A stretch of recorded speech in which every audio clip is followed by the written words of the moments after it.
তো গাইস, প্রথমে ভিডিওটি দেখি, তারপর পাবলিকের করা ফানি কমেন্ট গুলো পড়ি।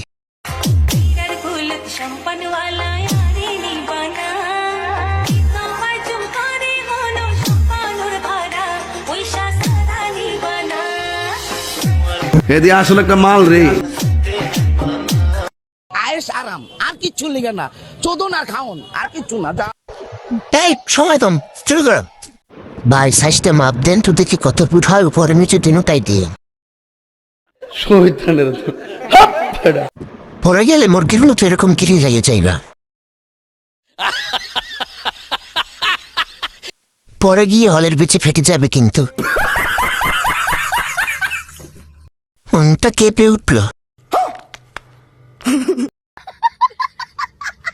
আপনার সোনা দেখা যায়।